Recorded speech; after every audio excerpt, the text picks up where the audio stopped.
Javier Milei, buenas noches, ¿cómo estás? ¿Qué tal, José? Un gusto enorme. Bueno, arranquemos por lo que pasó en el Congreso. En un momento decidiste irte, lo compartiste vía Twitter. ¿Por qué?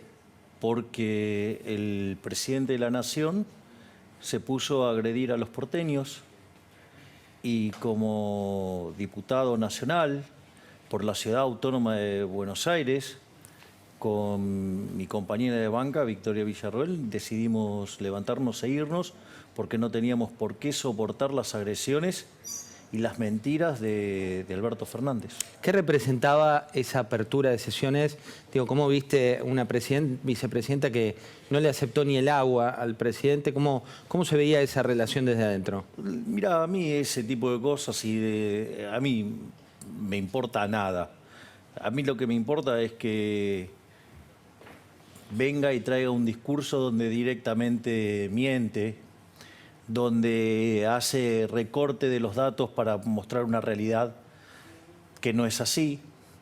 Entonces, que venga a hacer manipulación de datos para mostrar una situación que no es la del país, digo, el más claro es cuando se pone a hablar del crecimiento.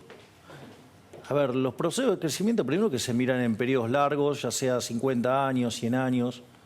La realidad es que Argentina debe ser el país más rico del mundo al inicio del siglo XX, hoy está 70 el tipo de cambio oficial, 140 el paralelo. Si vos te fijás, Argentina, mirás el PBI en nivel, está estancado en los niveles del 2011. De hecho, el 2022 terminó 1% abajo de ese nivel. Estamos 13% abajo en términos per cápita. Tenemos el segundo salario en dólares al tipo de cambio paralelo más bajo de la región. Solamente superamos a Venezuela. Tenemos 45% de pobres, tenemos 10% de indigentes. O sea, el 30% de los trabajadores que trabajan son pobres. Entonces, ¿de qué realidad me está hablando? Con una inflación del 100% y además se mete a maltratar a lo que es la Ciudad Autónoma de Buenos Aires y es el distrito, digamos, en el cual, digamos, nosotros estamos representando. O sea, donde él vive también, ¿no? Javier, hablando un poco de la realidad argentina y de cara a las próximas elecciones, ya se acerca octubre, ¿no? Imagino que estás con tu armado político, armado de gobernadores, armado... Bueno, nosotros, fíjate esto, nosotros hoy estamos en todos los distritos en condiciones de competir para presidente. Hay distritos en los cuales hemos logrado armar estructuras muy competitivas y por eso vamos a competir también por este desdoblamiento que están haciendo para escapar del gobierno espantoso de Alberto Fernández, que el único que no se entera es Alberto Fernández. Nosotros estamos competitivos en Neuquén, estamos competitivos en Río Negro, estamos competitivos en Chubut, estamos competitivos en Tucumán. En la provincia de Buenos Aires... ¿Tenés precandidato en la provincia? Nosotros, sí, digamos, o sea, en los casos que te mencioné, sí hay candidatos y lo que tiene que ver con la Ciudad Autónoma de Buenos Aires y con la provincia de Buenos Aires se van a definir, digamos, cuando se definen las candidaturas públicamente. Porque esto también, la gente tiene que saber que hay muchos problemas donde hay un señor que si se entera, si tiene detalles sobre armados y estructura, va y valijea gente. Entonces después tenés problemas, que se te bajan porque los valijearon. Entonces es una cuestión muy delicada. ¿A quién te referís concretamente? Bueno, es la metodología de la Ciudad Autónoma de Buenos Aires, del jefe de gobierno. ¿Decís que soborna? Bueno, es una persona donde de repente, digamos, las voluntades cambian misteriosamente. ¿Tenés pensado denunciarlo judicialmente? No, digo porque esto es parte, digamos, esto es la política que nosotros venimos a cambiar. Decías entonces provincia y ciudad que son como dos umbrales muy, muy importantes de cara a la próxima elección. Vos ya tenés precandidatos, pero no querés exponerlos. Nosotros nos vamos a exponer porque, o sea, después te expones a este tipo de cosas. Pero nosotros, por ejemplo, en la provincia de Buenos Aires, de los 135 municipios, ya estamos en 130. Es decir, pensá que cuando Macri ganó tenía menos de 90. Hablando de eso, hay como muchos análisis respecto de tu votante. Hay quien dice que vos le sacás a Juntos por el Cambio, que esa es la masa crítica más fuerte. Hay quien dice que en realidad le sacás en parte al Frente de Todos. ¿Cuál es el análisis que haces vos? Primero que los que hacen ese análisis son muy totalitarios. ¿Por qué? Y muy fascistas. Porque la pregunta es, cuando vos vas a votar, ¿tu voto es de alguien? No. Señores de la audiencia, el voto de ustedes son esclavos de los políticos, que ellos son los dueños de sus votos, son los dueños de sus voluntades. No. Pues lo que decís es, se toma como si fuera una opción. Claro, como si fuera, digo, como si la gente fuera cosa, y son cosas que pertenecen a los políticos. Digo, eso me parece que es una cosa bastante totalitaria. No solo eso, sino que además yo no tengo la culpa que Juntos por el Cambio le haya mentido a la población durante estos años. Yo no tengo la culpa. ¿En qué le mintió? Cuando dice que solo el 42%, eso es mentira.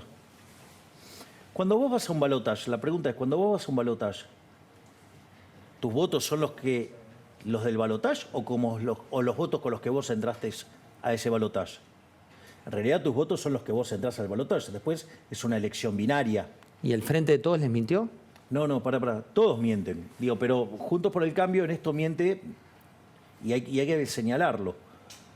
Porque son los que más hablan de que les sacamos los votos, que lo de esto, que lo otro. O sea, todas, digo, cosas muy totalitarias, de donde pareciera que a los de Juntos por el Cambio, digamos, parece que lo que ellos quisieran es matarme directamente. Para que sean ellos, solamente ellos contra. O sea, que no compitas, decís. Sí, claro, obviamente. Digamos, o sea, las distintas apreciaciones que hacen son así de totalitarias. Es decir, quieren sacarme directamente de la cancha. ¿Recibiste propuestas concretas para salir de la cancha? Digo, eso no importa. Digo, yo voy a jugar. Digo, o sea, así que no me importa. Digo, o sea, en términos técnicos lo que importa es que voy a jugar. Digamos, o sea, y que si entro en la segunda vuelta, digamos, ganamos la presidencial. Pero lo que quiero ir es a la mentira de Juntos por el Cambio con la mentira del 41, el 42. La realidad es que las PASO del año 2019 actuaron como una primera vuelta.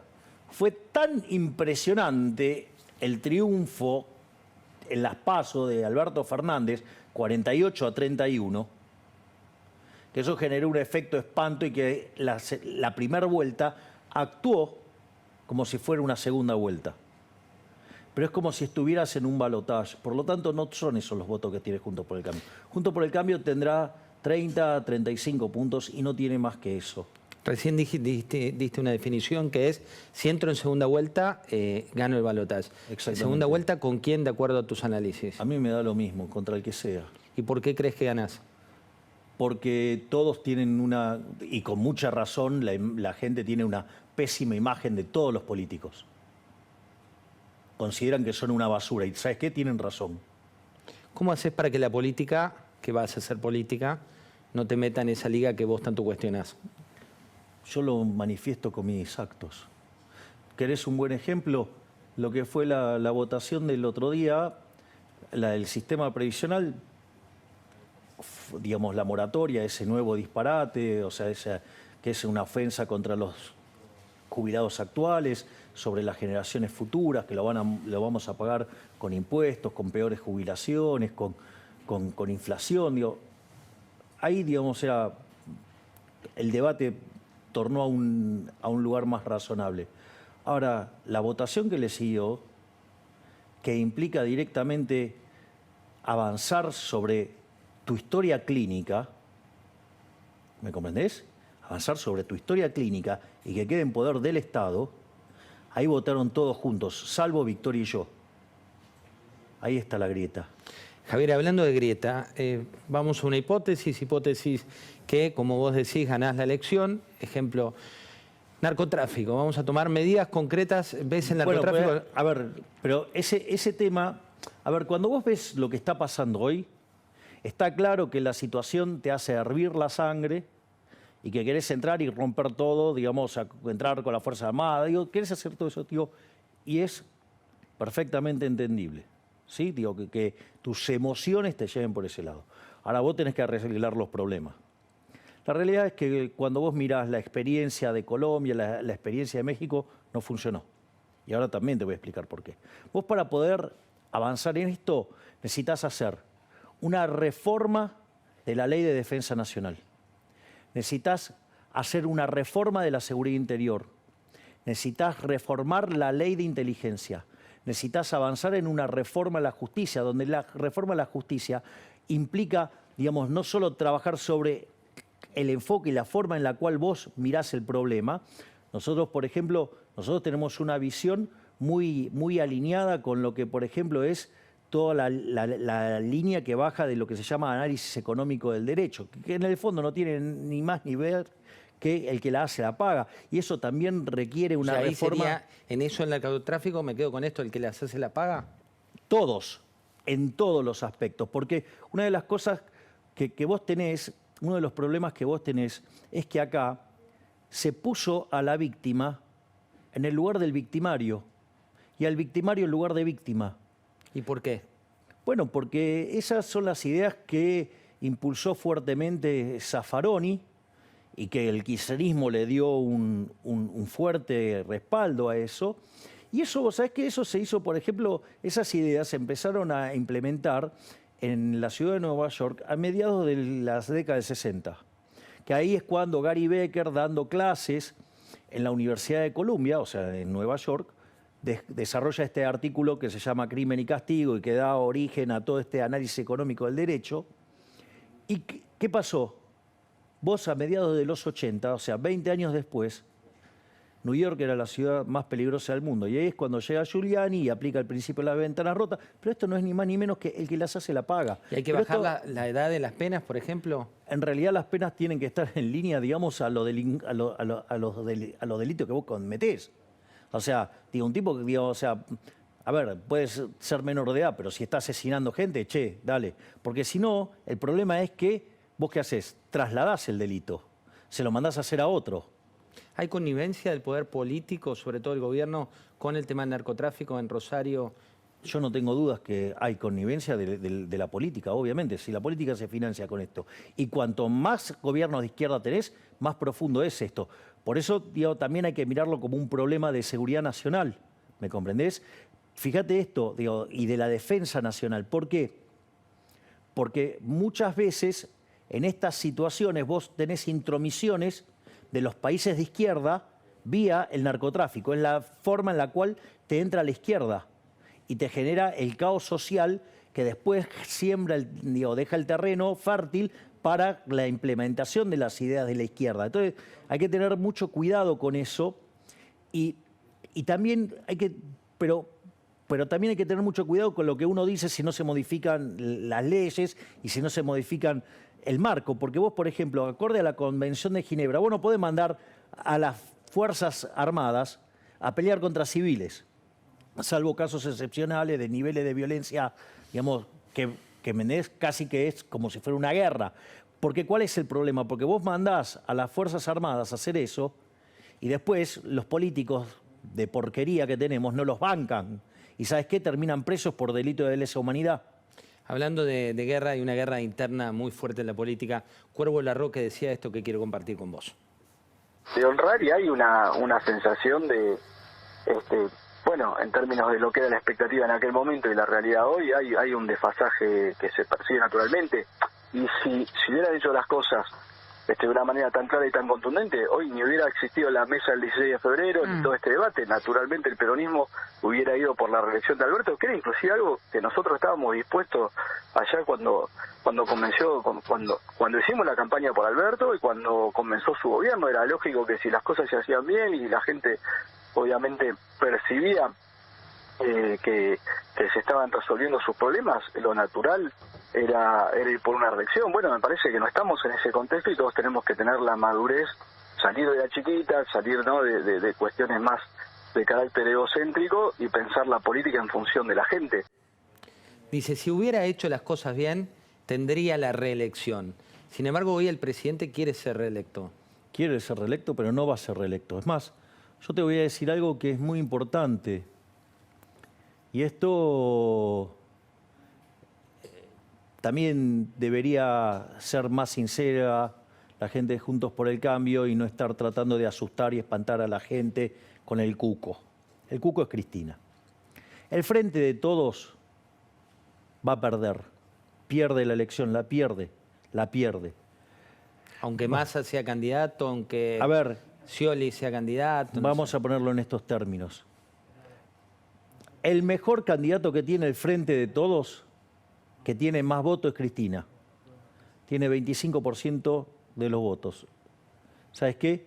Y el techo es muy parecido. O sea, el techo y el piso es lo mismo.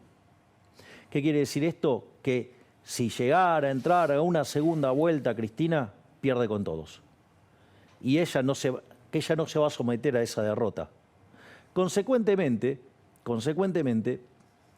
cualquiera de los que estén, miden menos. Entonces, ¿qué es lo que pasa? Vos tenés un equilibrio que se parece a un equilibrio de tercios, que eso se va a ir materializando más conforme lleguemos más cerca a las elecciones. Y bueno, y hay un tercio que son los liberales. Pero claro, el tema es que si nosotros entramos a la segunda vuelta, no importa quién sea nuestro rival, nosotros ganamos. ¿Vos trabajás con encuestadoras propias? No.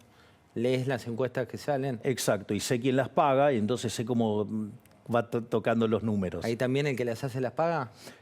Es que justamente, digamos, el que más paga por las encuestas le mienten los números de popularidad y todo. Hoy hubo un anuncio económico, Javier, que tiene que ver con Massa y un nuevo canje, un canje de deuda. Juntos por el Cambio emitió un comunicado diciendo que repudiaban este canje. El hermano de Malena Massa dijo que eran unos sinvergüenza o que no tenían vergüenza, mejor dicho. A ver, el problema es que, la situación monetaria de Argentina es muy complicada. O sea, y consecuentemente la situación inflacionaria de Argentina es muy complicada. A ver, Argentina está frente a lo que va a ser, sin dudas, la peor crisis de la historia argentina. ¿Que le va a tocar a quién? Eso no importa a quién. Yo digo la digamos, persona, o sea, ¿es el próximo presidente? No importa a quién le toque, porque en realidad a la política tampoco le importa eso. Ese es uno de los errores que comete la gente. La gente cree que, o sea, el plan de Massa es armar la bomba y que le estalle a otro. En realidad, el plan es que estalle después de las elecciones. Y si están en el poder, mejor, porque en realidad siempre es mejor estar en el poder que fuera del poder para los políticos. Con lo cual, digo, esos argumentos que le están plantando la bomba. O sea, lo que pasa es que los incompetentes de Juntos por el Cambio ya se empiezan a atajar, porque como son inútiles, Pero ya fracasaron. Son los mismos que fracasaron con la alianza, son los mismos que fracasaron en Cambiemos. A ver, recordad que había uno que dice que no tengo equipo y todo en las reuniones privadas. Pero digo, que hablaba del mejor equipo en los últimos 50 años y se fueron a la B. Quedó claro el diagnóstico tuyo juntos. Lo que digo es, pero los otros son tan deplorables que, digo, o sea, son tan deplorables que ni siquiera, digo, voy a gastarme en describir, digamos, a unos tipos que hicieron uno de los peores gobiernos de la historia argentina, digamos, o sea, ¿qué voy a, digo, o sea, más de las cosas? Digo, a ver, vamos por partes. Sí. Entonces, Argentina, entonces, digamos, tiene un problema de desequilibrio monetario que es peor que el que teníamos previo al Rodrigazo. Pensá que en el Rodrigazo la inflación se multiplicó por 6 y la cantidad de pobres por 5. Sí. Si vos tomás los datos de hoy, sería una inflación yéndose al 600% y no puede multiplicar por 5 la cantidad de pobres porque no te da la matemática en términos de que no puede ser más que el 100%. Con lo cual eso se llama un caos social. Y hay otro tema muchísimo más delicado, que es lo que tiene que ver con esto. La relación de pasivos remunerados del Banco Central contra la base monetaria, o sea, el pasivo no remunerado. Base monetaria es todo el dinero que circula. Sería las LELIQs, ¿sí?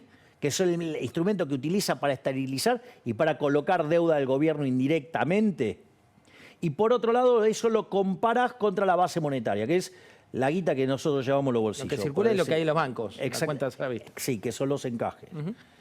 Entonces, esa relación hoy está en los niveles que vos tenías a inicios del año 1989, es decir, previo a la hiperinflación de Alfonsín. Es decir, que vos en el balance del Banco Central tenés una situación extremadamente compleja. ¿Se puede resolver? Sí, se puede resolver. Nosotros estamos proponiendo directamente ir a una dolarización.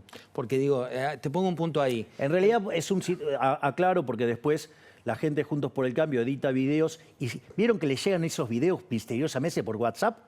Esos, digo, está digitado desde la Ciudad Autónoma de Buenos Aires, que editan lo que digo. Entonces, en realidad yo hablo de una reforma del sistema financiero, competencia de moneda, y como los argentinos históricamente eligieron el dólar, para liquidar el Banco Central usás el dólar y dolarizás. Mira, ahora te voy a mostrar lo de Gabriela Cerruti, pero antes una pregunta que tiene que ver con lo que planteabas recién. Vos llevás a la gente a 1989, recordemos, después vino finalmente Carlos Menem, Herman González. Hoy nadie quiere ser Herman González en el sentido de un plan Bonex como bueno, se produjo. está bien, pero es que, de vuelta, vos lo podés resolver vía la dolarización. Lo que pasa es que, a ver, hay economistas que como trabajan para los políticos ladrones, hacen análisis para favorecer a los políticos ladrones y otros además son troncos en materia monetaria y le erran. Cuando vos, por ejemplo, yo he visto economistas mirar el pasivo del Banco Central, o sea, el ELIX y base monetaria. Lo que debe. Sí, pero tomarlo al tipo de cambio oficial para hacer la cuenta. No, maestro, el tipo de cambio lo tiene que hacer a mercado, no el que decidió un burócrata a dedo. Entonces, cuando vos mirás el pasivo del Banco Central, la base monetaria, el tipo de cambio paralelo, ¿sí?, está en torno a los 13.000 millones de dólares y tenés las LELIX en torno a los 25.000 millones de dólares. O sea, hay un propio relato ahí, decís, construyen. No, los propios economistas además también mienten. O sea, mienten para favorecer a sus... Vos no te olvides esto, mira, tener un banco central es un gran negocio para los políticos y en Argentina más. ¿Sabes cuánto le robó este gobierno delincuente kirchnerista en los 3 primeros años del gobierno vía emisión monetaria? ¿Cuánto? 16 puntos del PBI. Quiere decir ponerle en promedio 5.33 del PBI. ¿Sabes de cuánto estamos hablando? De que los políticos con la joda del Banco Central nos roban entre 25.000 y 30.000 millones de dólares por año. Por eso no lo quieren soltar ni los del oficialismo ni los de la oposición, porque les gusta robarle a la gente. Bueno, Gabriela Cerruti puso la mirada en vos. Esto fue lo que decía. Antes del presidente. Antes del presidente, es verdad. Mirá. Bueno, a ver, sintetizo. Estamos desde hoy a la mañana teniendo una polémica con Javier Milei. ¿Por qué? Porque dice Javier Milei que él vive de su trabajo. Y yo me pregunto, ¿cuál es su trabajo? Porque si él dona su sueldo de diputado, ¿de qué trabaja? ¿De qué puede trabajar un diputado?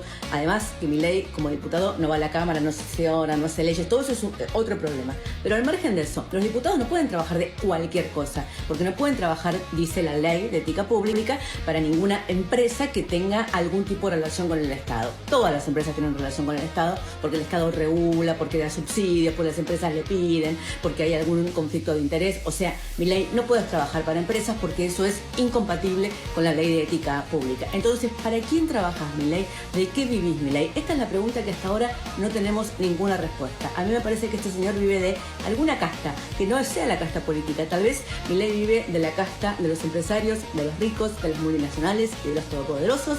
Es una pregunta que tenemos que respondernos. A ver, Bueno, ella es la portavoz presidencial. Bueno, digo, esto surge después de una discusión con el presidente de la Nación, ¿sí? Digamos, donde obviamente cometió algunos excesos. Pero al margen de eso, lo primero que sería bueno, ya que es la portavoz del presidente, que no mienta. Porque dice que yo falto a la Cámara. En realidad, de todas las sesiones que hubo el año pasado, solamente falté a una. Digo, por lo tanto, lo primero que tiene que hacer es no mentirle a la gente. ¿Sí? Digamos, después hubo sesiones que se cayeron, o sea, o digo, si querés, podés tomar, en una decidí no estar y me la podés computar como una falta. Pero ponele que fueron 16, estuve en 14. ¿De qué está hablando? ¿De qué está hablando?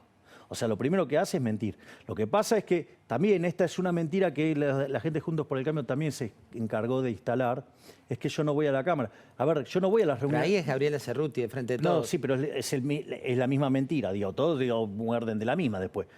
A ver, el punto es el siguiente. Cuando vos te fijas, yo no voy a las reuniones de comisión y vos irías a las clases... ¿En dónde, no sé, en qué colegio estudiaste? En San Gabriel. Bueno... ¿Vos podés faltar cuando estabas estudiando en el San Gabriel? ¿Podías faltar a las clases del Copelo? No. Es decir, no eras del Copelo. No iba. Bueno, hubo un acuerdo entre Ritondo y Máximo Kirchner que no nos dejaron participar en ninguna comisión.